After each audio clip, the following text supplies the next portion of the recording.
I could quite easily rattle on about missing the M2 altogether, but what's the point? The dive's a dive, and once you're already committed down at 33 metres, you don't have the opportunity to go back up the anchor line and complain to the skipper. You're on the bottom, you have to get on with it, we've missed the wreck.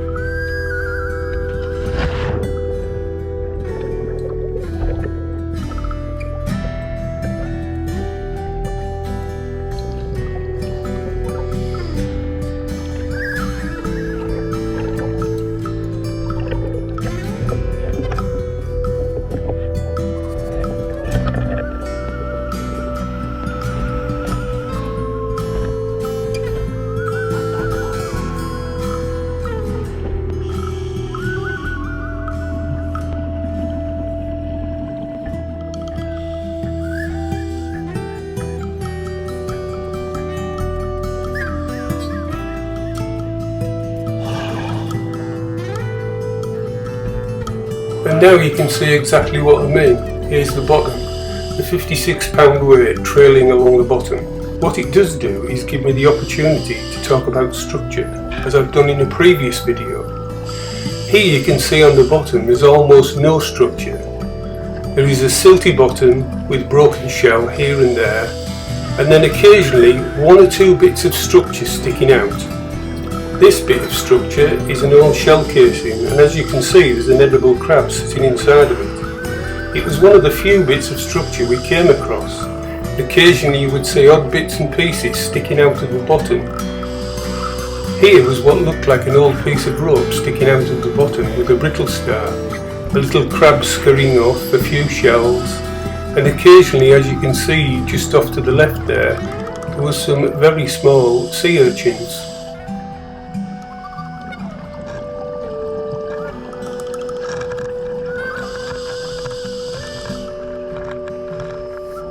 Here, panning back in wide angle, you can see the seabed in front of Marion.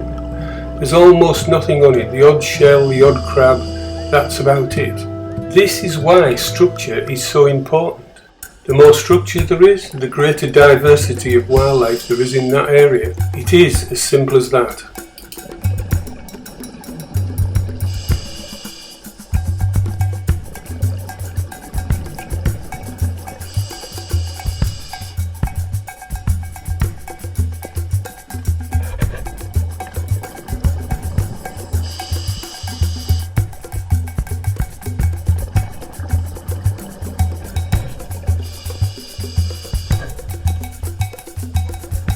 After doing a large square search pattern, here we are back at that large shell with the crab in it, so at least we were on track. We were hoping to find the M2, but we never ever bumped into it. Here's a cracking example of what I mean about structure. A large rock sticking up off the seabed, and it's covered in sponges, 2 or 3 different types, and 1 or 2 little bits of seaweed. So diversity reigns in this case.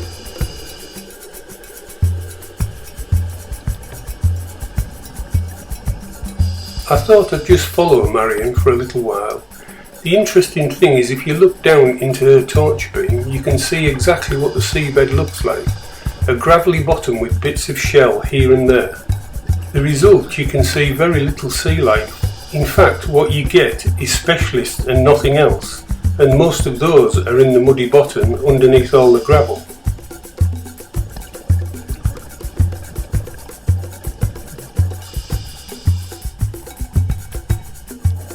We came across a patch of large rocks, and what you see dotted on those rocks here and there are large groups of dead men's fingers.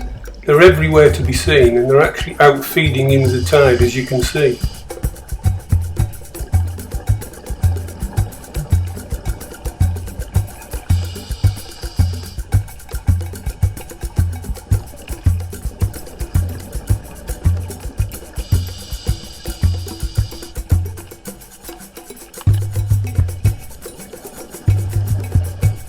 As I've said previously in a video, is it time to start and dump things on the bottom that are clean and free of pollutants? You do have to wonder, and would it make a huge difference to the amount of diversity of fish life in the sea and the surrounding areas?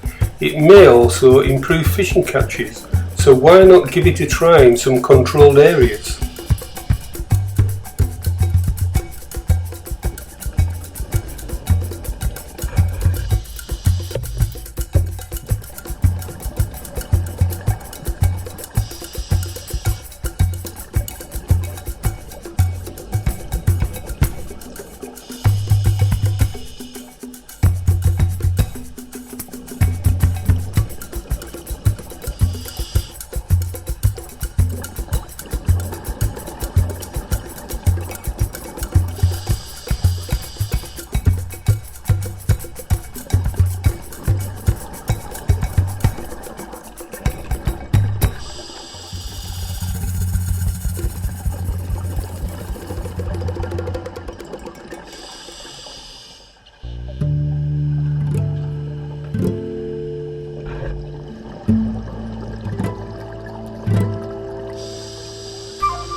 Marion signals the end of our decompression and safety stops.